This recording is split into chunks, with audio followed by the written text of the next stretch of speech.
Exercise हम discuss कर रहे थे उसके लास्ट पे कुछ क्वेश्चन कंप्लीट कर रहे हैं। कल हमने इसमें डिस्कस किया था आपको angle of intersection line of intersection of the two planes.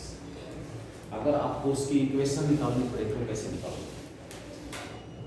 Equation of plane containing the line of intersection of two planes passing through the line of intersection of two planes। फिर उसके बाद लेते हैं exercise की question हो सकता है इससे रिलेटेड क्वेश्चन इसमें equation of plane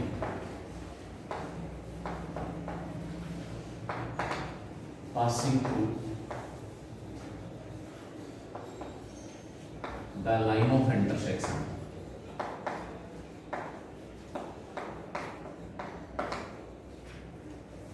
or containing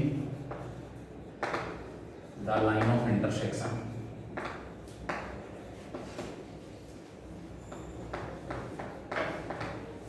और सिंपली कह सकते हैं passing through the intersection of two planes. Passing through the intersection of two planes.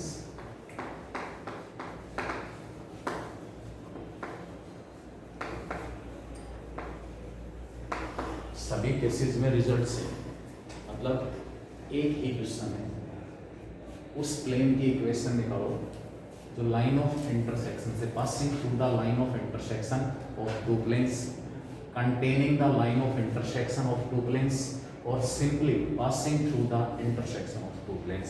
मतलब एक ही है कि हमें उस प्लेन की इक्वेशन निकालनी है जो दिए हुए दोनों प्लेन्स के लाइन ऑफ इंटरसेक्शन से पास हो रहा है।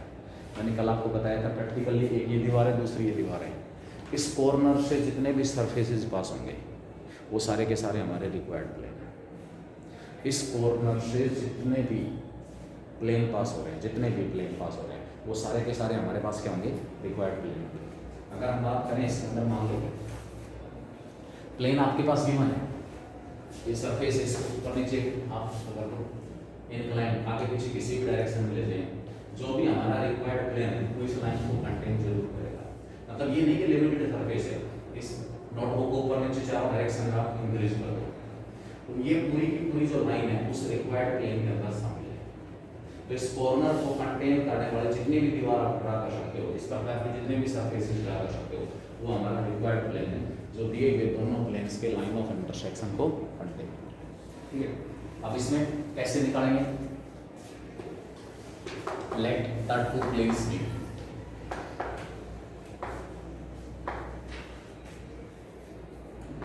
A1x plus B1y plus C1z plus D1 equal to 0.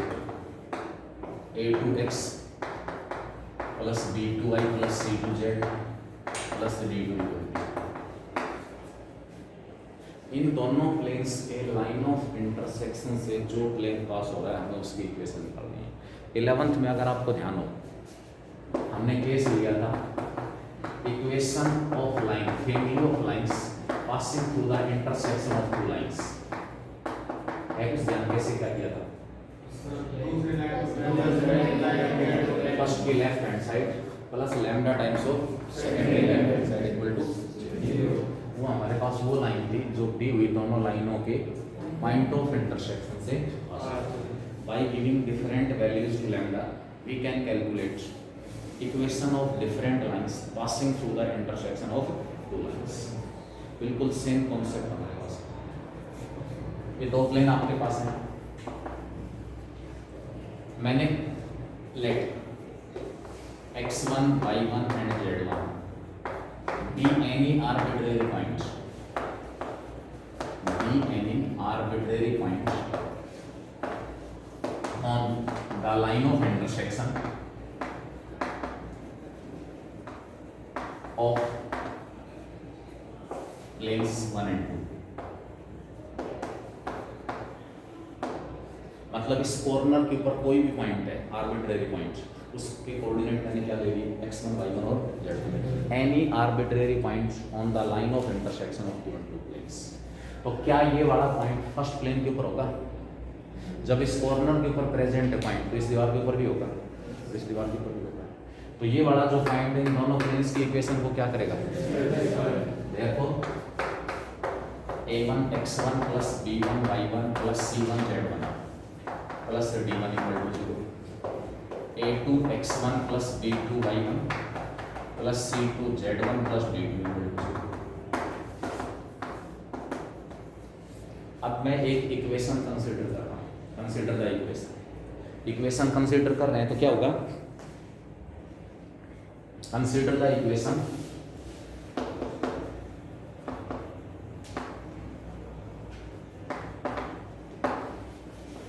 a1x plus b1y plus c1z plus d1 plus lambda times of a2x plus b2y plus c2z plus d2 equal to 0। क्या ये equation x, y और z में first degree equation नहीं है? ये equation x, y और z में कैसी इक्वेशन है?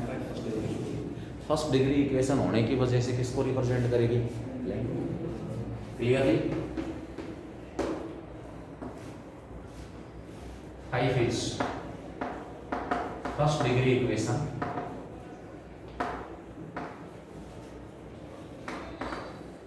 in x, y and z and hence represents a plane।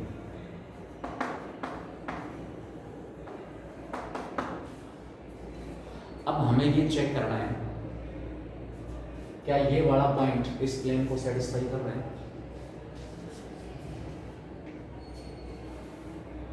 क्योंकि ये फर्स्ट डिग्री इक्वेशन है, एक्स वाई और जेड में प्लेन है और ये कैसा पॉइंट है? Arbitrary point. किसका? Line of intersection of two planes. दिए हुए जो दो प्लेन हैं उन दोनों के लाइन ऑफ इंटरसेक्शन का कोई भी आर्बिट्रेरी पॉइंट है। अगर ये arbitrary point which is present on the line of intersection of these two planes, अगर ये इस सरफेस को, इस इक्वेशन को सेटिस्फाई कर दे तो मैं क्या कह सकता हूँ कि इस लाइन के सारे पॉइंट इस इक्वेशन को क्या करेंगे। और जब इस लाइन ऑफ इंटरसेक्शन के सारे पॉइंट इसको सेटिस्फाई कर रहे हैं तो ये इक्वेशन किसकी है? प्लेन की इक्वेशन है। और कौन से पॉइंट सेटिस्फाई कर रहे हैं?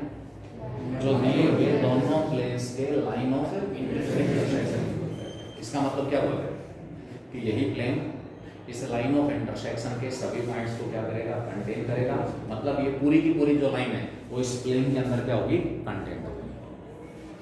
Also a1x1 b1y1 c1z1 plus d1 plus lambda times of a2x1 plus b2y1 plus c2z1 plus d2, ये भी 0 प्लस लैम्डा इंटू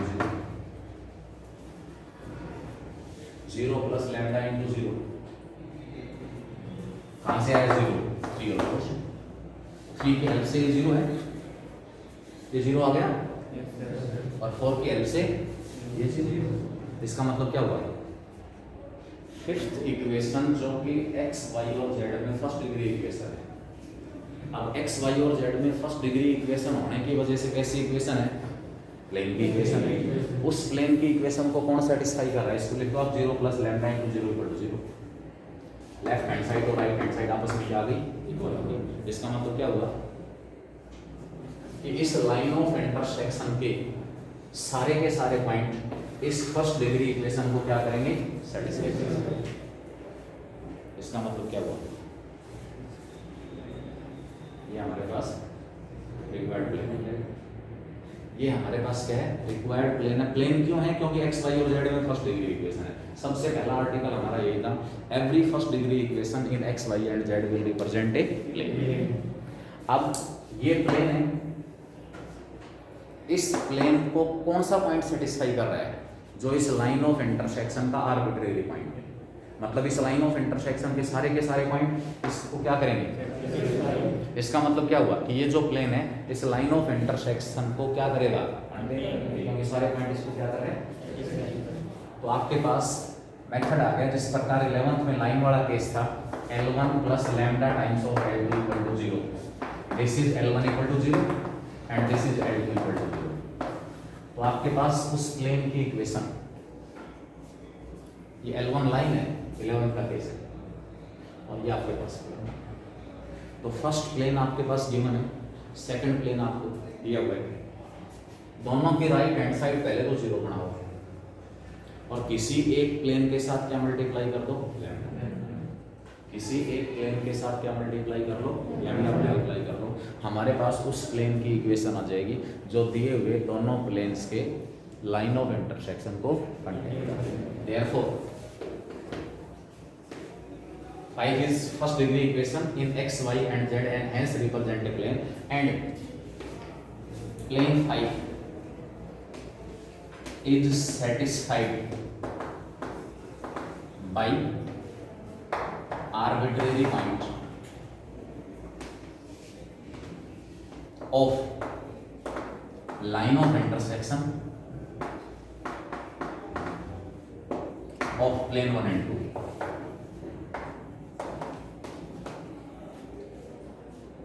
जो 1 और 2 हमारे पास प्लेन दिए हुए हैं उनके लाइन ऑफ इंटरसेक्शन का आर्बिट्रेरी पॉइंट इस फिफ्थ प्लेन की इक्वेशन को, इस प्लेन की इक्वेशन को क्या कर रहा है, सेटिस्फाई कर रहा है। इसका मतलब यही हमारा क्या हो गया, रिक्वायर्ड प्लेन हो गया जो दिए हुए दोनों प्लेन्स के लाइन ऑफ इंटरसेक्शन को। कंक्लूजन क्या निकला, जो प्लेन दिए हुए दोनों प्लेन्स के लाइन ऑफ इंटरसेक्शन से पास हो रहा है उसकी इक्वेशन किस टाइप की होगी, फर्स्ट प्लेन की left hand side plus lambda times of second plane की left hand side equal to 0। जिस प्रकार 11th में लाइन का केस था बिल्कुल सेम लाइंस के ऊपर यहाँ पर प्लेन का केस निकाल लेंगे। अब आपको केवल और केवल लैम्डा की वैल्यू निकालनी है। दिए हुए दो प्लेन्स के लाइन ऑफ इंटरसेक्शन को जो प्लेन कंटेन करेगा उसकी इक्वेशन निकालने के लिए हमारे पास अननोन रह गया लैम्डा। अब इस लैम्डा की वैल्यू को निकालनी है, तो वो लैम्डा की वैल्यू कैसे निकले, आपको एक एक्स्ट्रा कंडीशन देके चलेगा भाई उस प्लेन की इक्वेशन निकालो जो इन दोनों के लाइन ऑफ इंटरसेक्शन से पास हो रहा है और साथ में कहेगा कि 1 1 1 पॉइंट से भी पास हो रहा है वो प्लेन। वही प्लेन कौन से पॉइंट से पास हो रहा है, 1 1 1। तो अब 1 1 1 से ये रिक्वायर्ड प्लेन पास हो रहा है, तो 1 1 1 क्या करेगा इसको, इसकी वैल्यू बदलेगी। 4 या 5 तरीके से टोटल क्वेश्चन पूछेगा। उस प्लेन की इक्वेशन निकालो जो इन दोनों के लाइन ऑफ इंटरसेक्शन को कंटेन कर रहा है, containing the line of intersection of two plane, passing through the intersection of two plane, और passing through the line of intersection of two plane मतलब एक ही तीनों का, लैंग्वेज किसी भी प्रकार से दे। फिर कहेगा एक तीसरा प्लेन दे देगा उसके परपेंडिकुलर है। इन दोनों के इंटरसेक्शन से पास होने वाला प्लेन ये है और ये वाला जो प्लेन है वो एक तीसरे प्लेन के परपेंडिकुलर है। परपेंडिकुलर का मतलब लैम्डा की वैल्यू कैसे निकलेगी। अब ये वाला जो प्लेन है वो एक दिए हुए तीसरे प्लेन के परपेंडिकुलर है। दो प्लेन परपेंडिकुलर कब होते हैं, जब उनके नॉर्मल वेक्टर्स का डॉट प्रोडक्ट 0। इसका नॉर्मल वेक्टर अलग करना पड़ेगा, कैसे करेंगे, x y और z के कोएफिशिएंट अलग अलग करेंगे। यहाँ से a1x, यहाँ से लैम्डा x, तो x into a1 plus lambda a2 और plus y into b1 plus lambda b2 plus z into c1 plus lambda और प्लस में d1 plus lambda d2। x y और z के जो कोएफिशिएंट है वो नॉर्मल वेक्टर के डायरेक्शन। अब ये जो प्लेन है वो एक अलग प्लेन दिया होगा उसके परपेंडिकुलर है, तो उसके नॉर्मल वेक्टर की डायरेक्शन रेशियो मिल जाएंगे। दोनों एक दूसरे के परपेंडिकुलर है, n1 डॉट n2 0 पुट करके इसकी वैल्यू निकल जाएगी लैम्डा। ये प्लेन जो कि इन दोनों के लाइन ऑफ इंटरसेक्शन से पास हो रहा है वो किसी लाइन के पैरेलल है। अब तक जो पढ़ लिया वही चीजें यूज होंगी, वो किसी लाइन के पैरेलल है।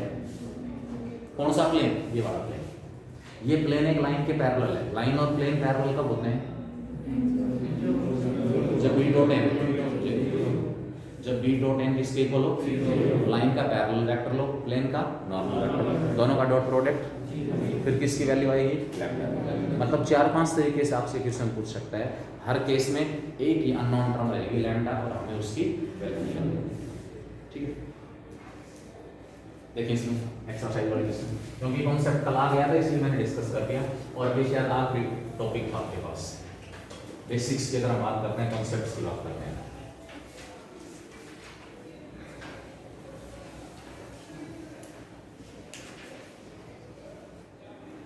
कल कहाँ तक की थी क्वेश्चन, 17 तक हो गई थी। डिस्कस करना है शो दैट द प्लेन, देखो 16 तक बता दिया मैंने। 17th क्वेश्चन है, show that the equation ax plus by plus d equal to 0 represents a plane parallel to z axis. Given equation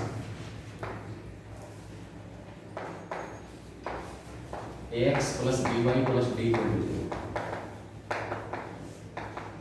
represents a plane parallel to z axis.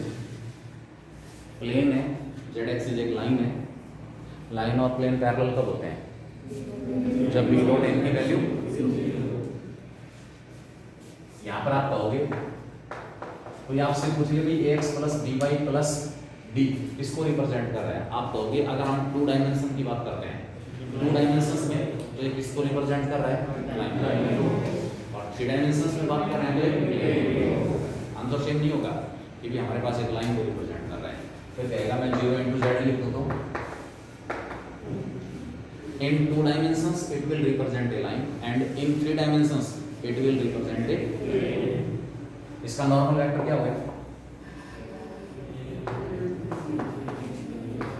Normal vector of plane तो हमारे पास आ जाएगा a plus bj plus 0 है ना। Equation of z axis, z axis की equation r equal to lambda की,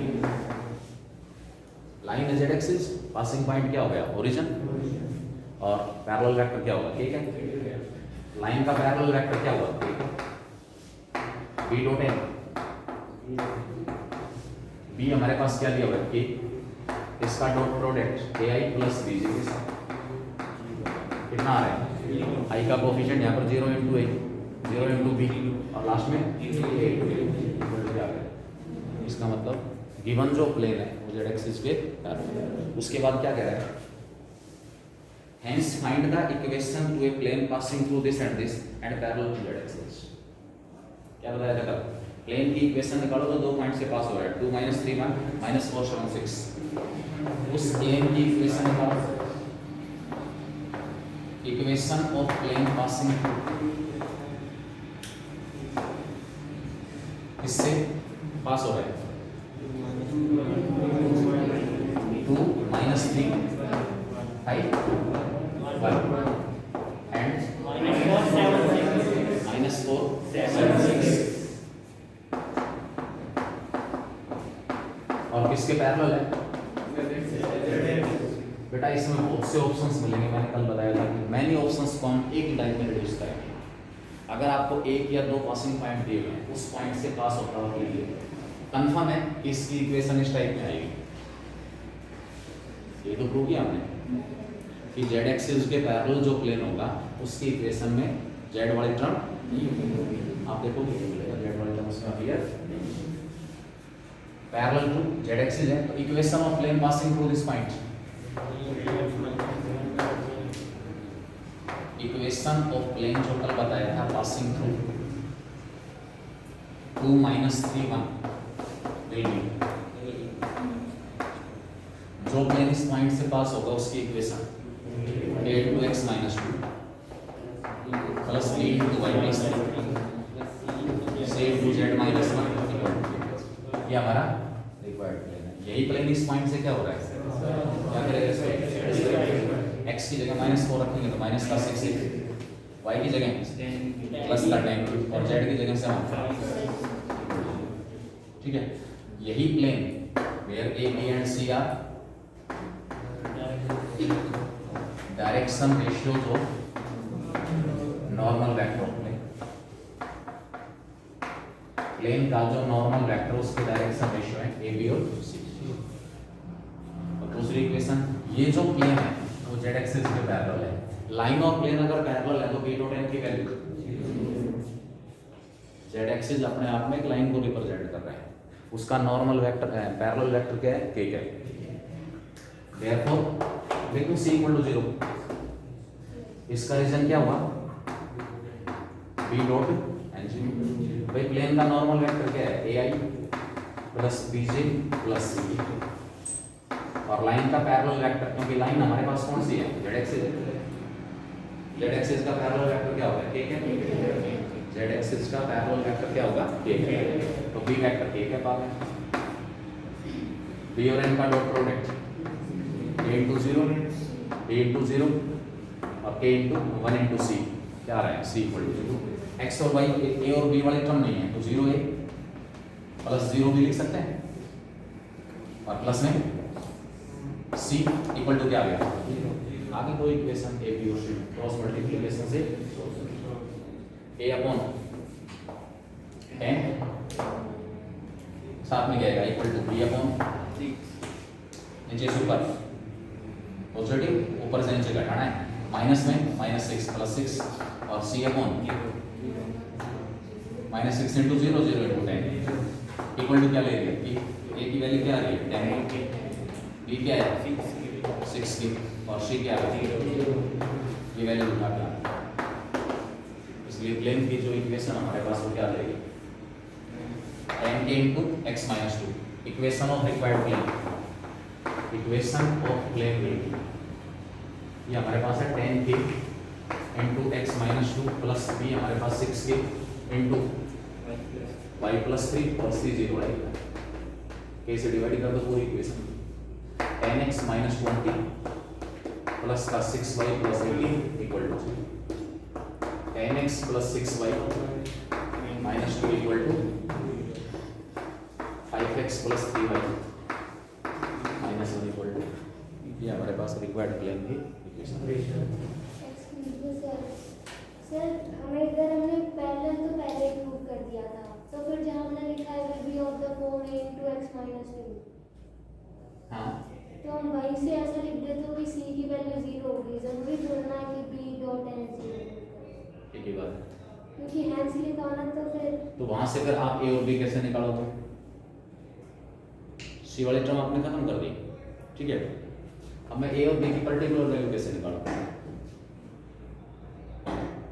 a और b की particular value तक पहुंचना पड़ेगा चलो देखिए के रूप में आ रही है तो कि मैंने लास्ट में डिवाइड कर दिया उस केस में आपको a और b के रूप में रिलेशन चाहिए अब वो रिलेशन कहाँ से है ना तो हमारे पास पासिंग पॉइंट दिया हुआ है तो उस केस में आप c को 0 पुट करोगे कर सकते हैं कोई प्रॉब्लम नहीं उस केस में लेकिन वहाँ कंफ्यूज हो जाओगे उस केस में क्या होगा माइनस का 6 से और प्लस का जो tan b है वो इक्वल टू क्या होगा माइनस का 6 से इक्वल टू क्या आ गया माइनस का 10 इसका मतलब क्या हुआ a अपॉन माइनस 10 और b अपॉन माइनस 6 दोनों आपस में इक्वल होंगे और दोनों को मैंने किसके इक्वल ले लिया इसमें कंफ्यूज हो सकते हो वो एक ग्रुपिंग मेथड है सभी केसेस में क्योंकि यहाँ भी आपको a और b इक्वेशन ही की है और कोई बाकी ऑप्शन ही नहीं बचा मेरे पास कि भाई मैं दूसरी इक्वेशन और निकालूँ a b और c में और उसको सोल्व करोगे अब दूसरी इक्वेशन निकाल नहीं पाएंगे मान ली बात आपकी c 0 आएगा लेकिन c0 आने के बाद आपने इस इक्वेशन को ये पॉइंट सेटिस्फाई करेगा एक ही इक्वेशन आई a और b में अब दूसरी इक्वेशन कहाँ से है क्योंकि आपके पास a और b की पर्टिकुलर वैल्यू तो मिलेगी नहीं इसी प्रकार क्योंकि इक्वेशन एक है और अननोन 2 है अब यहाँ इस प्रकार रिड्यूस करोगे कि a अपॉन माइनस 10 और b अपॉन माइनस 6 कैसे हैं प्रपोर्शन ठीक है अब यहाँ से आप a की वैल्यू माइनस 10 के बाद हुई है और b की वैल्यू माइनस 6 रख देना ये एक रूटीन सा मेथड है ये इसमें अलग से हो गया कि इस क्वेश्चन में अलग से सोचना पड़ेगा ठीक है नेक्स्ट क्वेश्चन है show that the equation ax plus cz plus d represents a plane parallel to y axis निकालो उसे यूज कर उसके बाद देखिए find the equation of plane passing through the point and perpendicular to the plane parallel to the line दो condition एक साथ लगा दी पासिंग पॉइंट दे रखा है एक प्लेन के परपेंडिकुलर है एक लाइन के पैरेलल है उन दोनों इंफॉर्मेशंस की हेल्प से हमारे पास a b और c में दो इक्वेशन है बेटा मैं मैक्सिमम क्वेश्चन ये डिस्कस करने का मतलब ये है इस कॉन्सेप्ट से क्वेश्चन निकल जाए तो अलग अलग आर्टिकल वाइज जो फॉर्मूले दिए हुए हैं उनको याद करने की जरूरत बिल्कुल भी नहीं पड़ेगी डायरेक्ट निकाल लोगे रिक्वायर्ड प्लेन कहाँ से पास हो रहा है passes through 2 minus 1 5 required plane passes through 2 minus 1 5 perpendicular to the plane perpendicular to the plane, plane के परपेंडिकुलर और प्लेन क्या दिया हुआ है x + 2y - 3z = 7, x + 2y - 3z = 7 and parallel to the line, parallel to the line, line की equation क्या दी हुई है x + 5/3 y + 1, x + 5/3 y + 1/-1 और z - 2/1। देखो अब टोटल अगर कॉन्सेप्ट्स की जानकारी आपको है, रिक्वायर्ड प्लेन इस प्लेन के परपेंडिकुलर है n1 dot n2 0, required plane इस लाइन के पैरेलल है b डॉट n2, और दोनों ही केसेस में जो n वेक्टर हमारे पास है, एक वेक्टर क्या है रिक्वायर्ड प्लेन का नॉर्मल। इक्वेशन ऑफ प्लेन, बेटा एग्जांपल्स के चक्कर में बिल्कुल भी ना पड़े, एग्जांपल्स की स्टेटमेंट लिखें, मेथड जो मैंने बता रहा हूं इसी से निकालें। Equation of plane passing through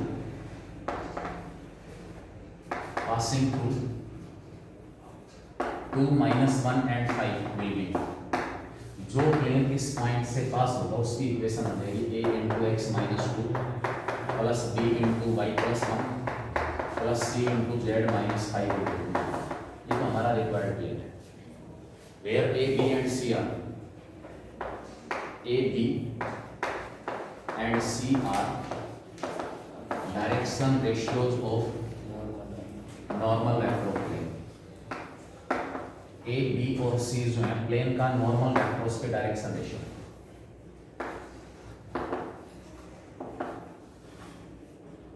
plane 3 is perpendicular to plane 1 and parallel to the line.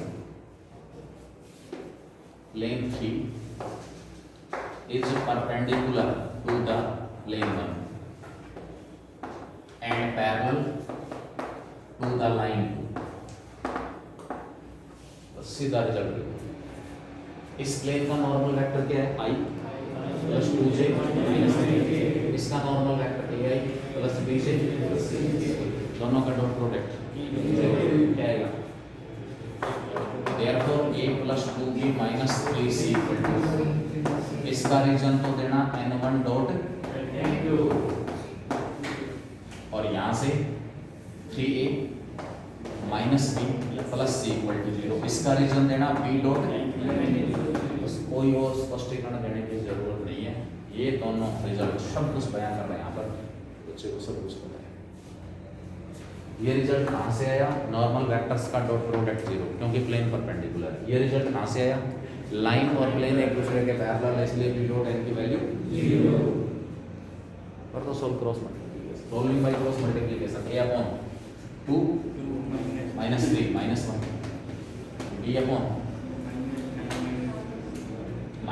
1 - 10 और c/(-1 - 6 - इक्वल टू k लेंगे, a की वैल्यू -k, b की वैल्यू -10 k और c की वैल्यू -7। ये a की और c की वैल्यू उठाते हैं और उसके बाद पूरी इक्वेशन को -k से डिवाइड कर देना, आपके पास जो रिक्वायर्ड प्लेन उसकी। मतलब इस कॉन्सेप्ट से क्वेश्चन निकाल रहे हो, या तो आपको एक से ज्यादा पासिंग पॉइंट मिलेंगे, एक पासिंग पॉइंट जरूर मिलेगा, एक पासिंग पॉइंट जरूर मिलेगा, अदरवाइज तो मेथड एप्लीकेबल ही नहीं है। और एक पासिंग पॉइंट के साथ एक या दो प्लेन्स के परपेंडिकुलर हो सकता है, एक या दो लाइंस के पैरेलल हो सकता है, दो लाइन दी जा सकती हैं, एक ही दे दी एक और दे देगा, उन दोनों लाइनों के पैरेलल हो गए। तो ए बी सी में दोनों इक्वेशन किसको यूज करके आएंगे, एक प्लेन के परपेंडिकुलर है, दूसरा प्लेन और दे दिया उसके भी परपेंडिकुलर है। ए बी सी में दोनों इक्वेशन कौन सा कॉन्सेप्ट यूज करके, n1 डॉट। अल्टीमेटली मकसद हमारा ए बी सी में दो इक्वेशन निकालना ताकि उनको क्रॉस मल्टीप्लिकेशन से सोल्व करके हम ए बी और सी की find the equation of plane which is perpendicular to this plane and which contains the line of intersection. वो आगे जो लाइन ऑफ इंटरसेक्शन की बात कर रहा था, equation of plane which is perpendicular to the first plane, पहला जो प्लेन उसके तो परपेंडिकुलर है, and which contains the line of intersection of plane this and this। दोनों एक जैसे हैं, उसके बाद उससे नेक्स्ट विषय में 20, 21, 22 एक ऐसे प्लेन की इक्वेशन निकलवा रहा है जो दो प्लेन्स के लाइन ऑफ इंटरसेक्शन से पास हो रहा है और तीसरे के परपेंडिकुलर है। अब एक आध में और एक्स्ट्रा इंफॉर्मेशन और मांगी है। 20, 21, 22 तीनों क्वेश्चन एक जैसे हैं। क्या क्या दिए हमें प्लेन? जो फर्स्ट प्लेन हमारे पास है उसकी इक्वेशन दी हुई है 5x + 3y + 6z + 8 = 0। 5x + 3y + 6z + 8 = 0। Given planes are. Second plane की इक्वेशन हमारे पास दी हुई है x + 2y + 3z - 4 = 0। x + 2y + 3z - 4 = 0। And third plane हमारे पास है वो क्या दिया हुआ है 2x + y - z + 5 2x + y - z + 5 = 0। अब इसमें लिख दो कि रिक्वायर्ड प्लेन क्या है। फर्स्ट के तो परपेंडिकुलर है और सेकंड और थर्ड के लाइन ऑफ इंटरसेक्शन से पास हो रहा है। Required plane passes through the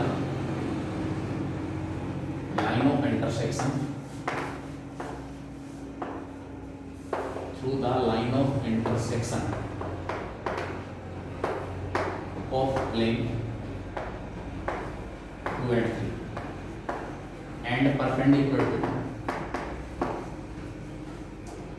देखो सबसे पहले जो सेकंड और थर्ड के लाइन ऑफ इंटरसेक्शन से प्लेन पास होगा उसकी इक्वेशन इस टाइप की equation of plane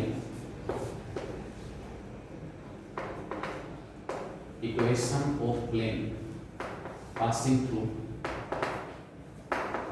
the intersection of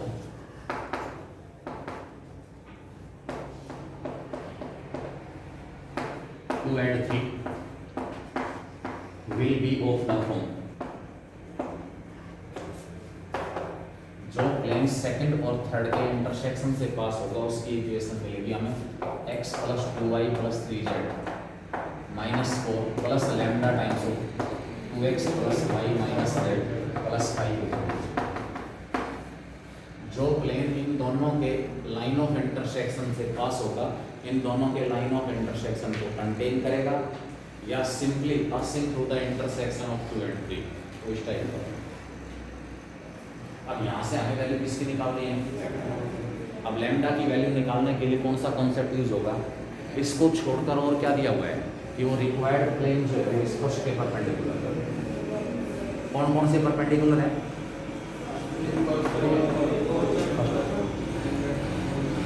तो क्या इसका नॉर्मल वेक्टर सेपरेट निकालना पड़ेगा और नॉर्मल वेक्टर कार्टेशियन फॉर्म में काम मिलता है x y और z के x + 2 lambda x 1 + 2 lambda into x 2y + lambda y 2 + lambda into y plus 3z minus lambda z 3 minus lambda into z minus 4 plus का 5 lambda equal to मैंने इसको इस फॉर्म में चेंज कर दिया जहाँ से x, y और z के कोफिशिएंट सेपरेट हो गए। As plane 4 is perpendicular to plane 4 is perpendicular to plane 1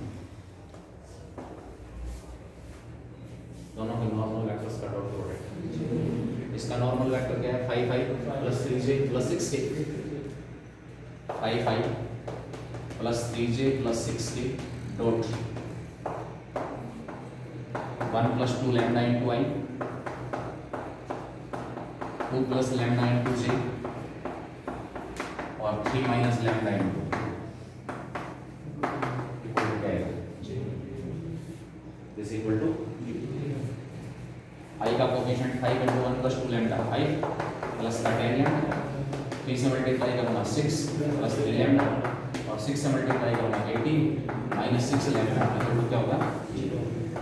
13 में से 6 माइनस कर दिए 7 लैम्डा 5 और 6 11 18 29 -29, लैम्डा की वैल्यू क्या आ गई -29/, ये लैम्डा की वैल्यू उठा के यहाँ करो। तो जो रिक्वायर्ड प्लेन हमारे पास होगा उसकी equation, therefore equation of required plane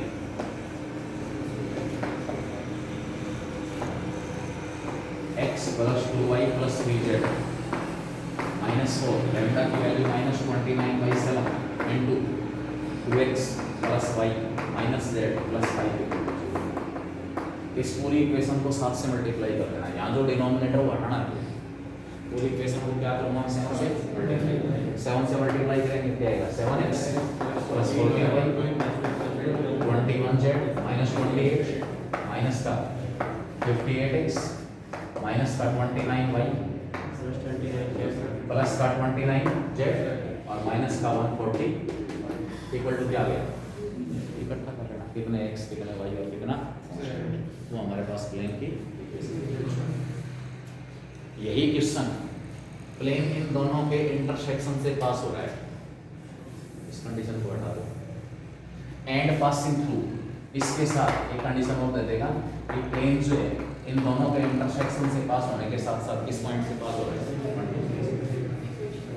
अब 1 2 3 जो हमारे पास पॉइंट है वो इस प्लेन की इक्वेशन को क्या करेगा, x की जगह 1, y की जगह 2 और z की जगह 3 पुट करेंगे तो किसकी वैल्यू हो जाएगी। एक और क्वेश्चन इसमें चेंज कर देगा, and is parallel to the line x/1 y/2 और z-3/2। रिक्वायर्ड जो प्लेन है वो ये बड़ा है, ये प्लेन इस लाइन के पैरेलल, लाइन का पैरेलल वेक्टर प्लेन का नॉर्मल वेक्टर दोनों का डॉट प्रोडक्ट 0। बाकी चारों पांचों क्वेश्चन एक ही कैटेगरी में डालो, एक ही कैटेगरी में चारों पांचों क्वेश्चन। एक्चुअल में कि जो प्लेन दिए हुए दो प्लेन के लाइन ऑफ इंटरसेक्शन से पास हो रहा है, दो प्लेन्स के इंटरसेक्शन को कंटेन कर रहा है, लाइन ऑफ इंटरसेक्शन को कंटेन कर रहा है, उसकी इक्वेशन कैसे निकलेगी।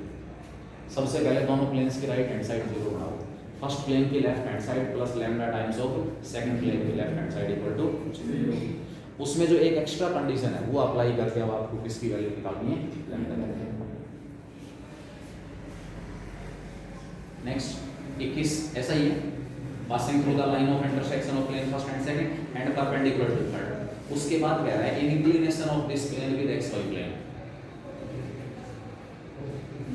इंक्लिनेशन मान लो ये प्लेन निकाल लिया मैंने, 7x और 58 माइनस का 51/x plus 14 minus 29 minus 50y plus 21 plus 29 50z minus 28 minus 145 कितना आएगा, इक्वल टू इस प्लेन का inclination with xy plane. Inclination का मतलब क्या हुआ, एंगल, दो प्लेन्स के बीच का एंगल, दो प्लेन्स के बीच का एंगल। इसमें से एक प्लेन तो ये है और दूसरा plane xy plane. xy plane की इक्वेशन xy प्लेन जो है उसका नॉर्मल वेक्टर, ठीक है, और पासिंग पॉइंट ओरिजिन, तीनों कोऑर्डिनेट प्लेन ओरिजिन से पास हो रहे हैं। xy x axis y axis और z एक्सिस, फ्लोर हमारे पास xy प्लेन में, कहाँ से पास हो रहा है प्लेन, तो पासिंग पॉइंट तो क्या हो गया 0 और नॉर्मल वेक्टर k कैप, तो r dot k cap equal to 0 vector into k cap. xy plane की equation z equal to 0, yz plane की equation x equal to 0, zx plane की इक्वेशन y इक्वल टू 0। ठीक है, ये case हमारे पास है। निकालोगे इंक्लिनेशन xy प्लेन का मतलब एक प्लेन का नॉर्मल वेक्टर, तो आपके पास क्या आ गया, माइनस का 51i माइनस 15j और प्लस का 50t। कैलकुलेशन चेक कर लेना 19-20 इसमें हो सकता है। और दूसरा प्लेन आपके पास क्या दिया, उसका नॉर्मल वेक्टर क्या है, xy प्लेन की इक्वेशन z इक्वल टू 0 क्या आ गया, इन दोनों के बीच का एंगल निकालना है cos theta n1 dot n2 upon में मैग्नीट्यूड हो गया ना, इस फॉर्मूलेशन क्या निकाल सकते हैं, जो प्लेन हमने निकाला उसका इंक्लिनेशन किसके साथ, उसके बाद नेक्स्ट है find the equation of plane passing through the intersection of this and this. 23वां question.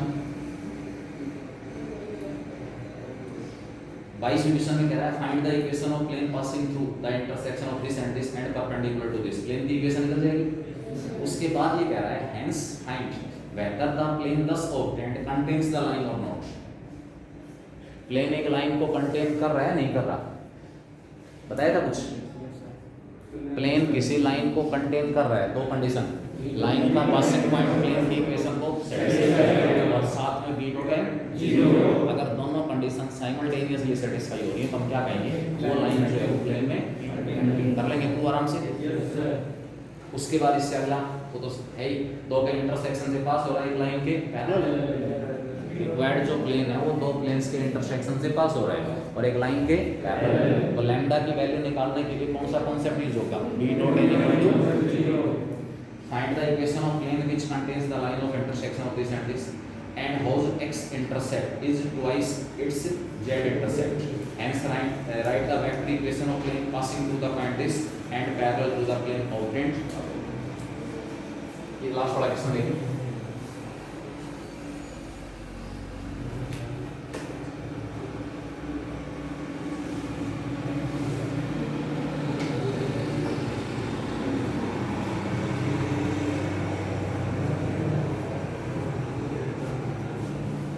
Required plane contains the line of intersection of plane। Required plane contains the line of intersection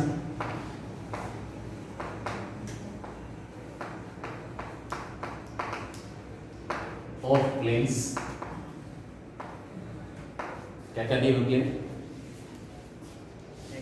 x plus 2y plus 3z minus 4 equal to 0, x plus 2y plus 3z minus 4 equal to 0 and second plane is 2x plus y minus z, 2x plus y minus z plus 5 equal to 0। और साथ में क्या कह रहा है, whose x intercept is twice the z।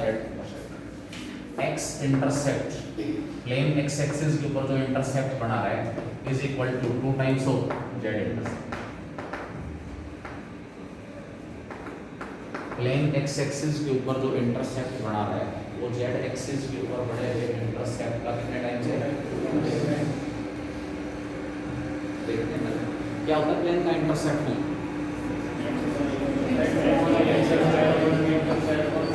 x by a plus y by b plus ये हमारे पास plane का इंटरसेप्ट। तो हमें प्लेन की इक्वेशन निकाल के उसको इस फॉर्म में रिड्यूस करना पड़ेगा, ये question.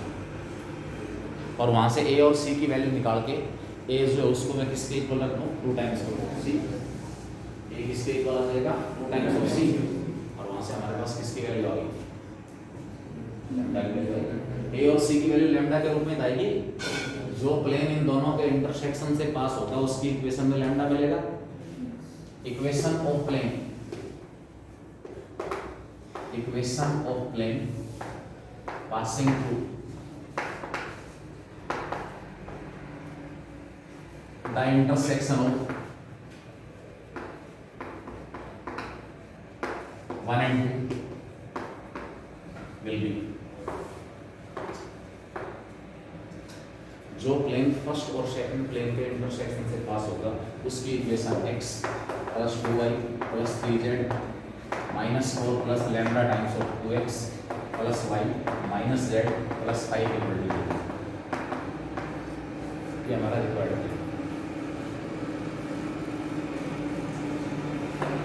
1 plus 2 lambda into x, 2 plus lambda into y, 3 minus lambda into z minus 4 plus 5 lambda। या तो इस प्लेन को आप इंटरसेप्ट फॉर्म में रिड्यूस करें, x इंटरसेप्ट निकालने के लिए y और z दोनों को 0 पुट करो, दूसरा मेथड। या तो इस फॉर्म में रिड्यूस करें, और इस फॉर्म में रिड्यूस नहीं कर पा रहे तो x इंटरसेप्ट निकालने के लिए इस प्लेन की इक्वेशन में y और z को 0 पुट करो। और वहां से आपके पास किसकी वैल्यू आएगी, x की।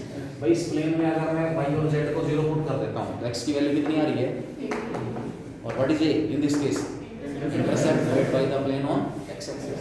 z इंटरसेप्ट निकालना है तो x और y को 0 पुट करके वहां से z की वैल्यू आ जाएगी। या इस प्लेन को इंटरसेप्ट फॉर्म में रिड्यूस कर दो, वन ऑप्शन हमारे पास। अब इंटरसेप्ट फॉर्म में कैसे रिड्यूस करूं वो देखो। सबसे पहले राइट हैंड साइड में कांस्टेंट वन है, ये जो माइनस का 4 + 5 लैम्डा है ना, बाकी तरफ जाके 4 - 5 लैम्डा हो जाएगा। दोनों तरीकों से निकाल लो इंटरसेप्ट। या वन छोड़ना है मुझे, 4 - 5 लैम्डा से दोनों साइड्स को डिवाइड करो। 1 + 2 lambda × x divided by 4 - 5 lambda, 2 + lambda × y divided by 4 - 5 lambda, 3 - lambda × z divided by 4 - 5 lambda. क्या इसी को मैं x अपॉन में 4 - 5 लैम्डा अपॉन में 1 + 2 लैम्डा लिख सकता हूँ, y अपॉन में 4 - 5 लैम्डा अपॉन 2 + लैम्डा, और z अपॉन 4 - 5 लैम्डा अपॉन में 3 - लैम्डा इक्वल टू क्या आ गया, ये a ये b रिड्यूस हो गया इंटरसेप्ट फॉर्म। x इंटरसेप्ट हमारे पास कितना है, 4 - 5 लैम्डा अपॉन में 1 + 2, y इंटरसेप्ट 4 - 5 लैम्डा अपॉन में 2 + लैम्डा, और z इंटरसेप्ट 4 - 5 लैम्डा अपॉन में 3 लैम्डा। अकॉर्डिंग टू क्वेश्चन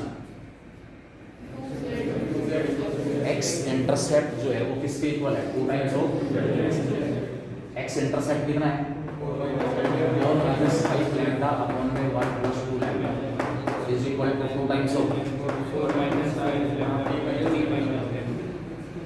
ठीक, 4 - 5 लैम्डा से 4 - 5 लैम्डा कैंसिल कर दिया। क्यों कैंसिल कर दिया उसका रीजन बता देता हूँ, क्योंकि 4 - 5 लैम्डा 0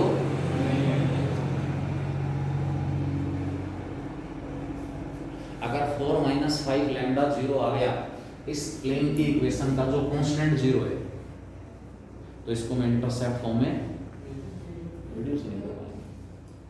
ठीक है, दूसरा 4 - 5 लैम्डा 0 आते ही क्या x एक्सिस के ऊपर बना हुआ इंटरसेप्ट 0 नहीं हो जाएगा, अरे 4 - 5 लैम्डा को 0 पुट करूंगा तो ये 0 आएगा, ये भी 0 आएगा, ये भी 0 आएगा। इसका मतलब क्या हुआ, प्लेन x y और z एक्सिस के ऊपर कोई भी इंटरसेप्ट नहीं बनेगा, इसलिए 4 - 5 लैम्डा 0 नहीं आ सकता।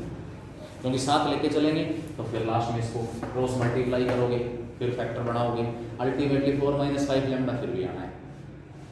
4 - 5 लैम्डा कैंसिल किया, इसका रीजन देना क्योंकि 4 - 5 लैम्डा जो है वो 0 के इक्वल नहीं है। तो फिर क्या बचा, क्रॉस मल्टीप्लाई करो, 3 - लैम्डा इक्वल टू 2 + 5 लैम्डा कितना आ गया 1, लैम्डा की वैल्यू 1, ये लैम्डा इक्वल टू 1/5 है, इसमें पुट करो, इसमें पुट करो, देयरफॉर रिक्वायर्ड जो प्लेन उसकी इक्वेशन हमारे पास आ जाएगी x + 2y + 3z - 4 plus lambda की value 1/5 into 2x + y - z + 5 = 0।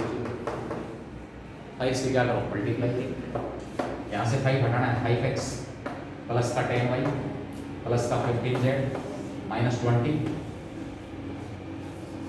5x यहाँ से 2x यहाँ से 7x प्लस का 10y + y 11y, 15z minus का z 14z -20 + 5 -50 इक्वल टू, ये हमारे पास पहले तो प्लेन की इक्वेशन है। उसके बाद और क्या कह रहे हैं, hence write the vector equation of plane passing through point 2, 3, -1 and parallel to plane orbit। जो प्लेन हमारे पास आ गया ना, एक और प्लेन की इक्वेशन निकालनी है, वो कौन से पॉइंट से पास हो रहा है,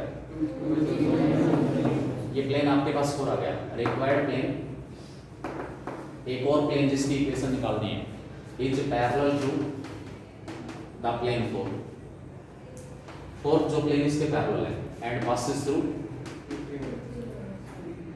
passes through 2, 3 - तो जो प्लेन इसके पैरेलल उसकी इक्वेशन एक्स वाई जेड के coefficient same, equation of plane will be 7x plus 11y plus 14z plus k equal to 3। अगर दो प्लेन एक दूसरे के पैरेलल हैं तो उनकी इक्वेशन में डिफरेंस केवल और केवल किसका होगा? अब इस कांस्टेंट की वैल्यू कैसे निकालें? ये जो प्लेन है वो इस पॉइंट से पास हो रहा है, तो ये पॉइंट क्या करेगा इसको, और यहाँ से हमारे पास इस प्लेन की निकाल लेंगे। बोलो, ये एक्सरसाइज विद एग्जांपल कंप्लीट। ठीक है, एग्जांपल्स में भी क्वेश्चंस की स्टेटमेंट लिखें और उसके बाद इसी मेथड से निकालें जो मैंने डिस्कस किया। मतलब ज़्यादा उसमें वैरायटी, फॉर्मूले की ज़्यादा वैरायटी बढ़ने की कोशिश ना करें, कंफ्यूज हो जाओगे, कहीं पर कोई यूज़ होना होगा और कोई यूज़ होगा। बस गणित के इसमें 4-5 पॉइंट हैं कि प्लेन दिए हुए प्लेन के पैरेलल है तो एक्स वाई और जेड के कोफिशिएंट सेम, प्लेन दूसरे प्लेन के परपेंडिकुलर है n1 dot n2 0, plane line के पैरेलल है b डॉट n 0, और अगर पासिंग पॉइंट आपको एक से ज़्यादा दिए हुए तो उन प्लेन से पास होती हुई इक्वेशन, एक से पास होती इक्वेशन लिखो, बाकी दो से सेटिस्फाई करो। अल्टीमेटली हमारा मकसद है ए बी और सी जो कि प्लेन के नॉर्मल वेक्टर के डायरेक्शन रेशियो है उनमें इक्वेशन। अननोन 3 इक्वेशन अगर दो आ गई तो क्रॉस मल्टीप्लिकेशन से सोल्व करके हम वहाँ से ए बी और सी की वैल्यू निकालेंगे, और जैसे ही हमारे पास ए बी और सी की वैल्यू आ जाएगी वापस पुट करेंगे तो जो ए बी और सी की वैल्यू के रूप में आई हुई है वो के पूरी इक्वेशन से क्या कर दोगे, डिवाइड कर दोगे, के अपने आप एलिमेंट। इस तरीके से हम प्लेन की, ठीक है। अब नेक्स्ट एक्सरसाइज में आपको दिया हुआ है, पर डिस्कस कर दिया था परपेंडिकुलर डिस्टेंस। परपेंडिकुलर डिस्टेंस निकालने का फॉर्मूला हमारे पास हम पर डिस्कस कर दिया था। ये एक्सरसाइज देखेंगे, लास्ट लेक्चर में इसको कंप्लीट करते हैं। 11.8 जो एक्सरसाइज है इसको लास्ट लेक्चर में कंप्लीट, और उसके बाद कल दोनों लेक्चर में जो आपके 6th एक्सरसाइज है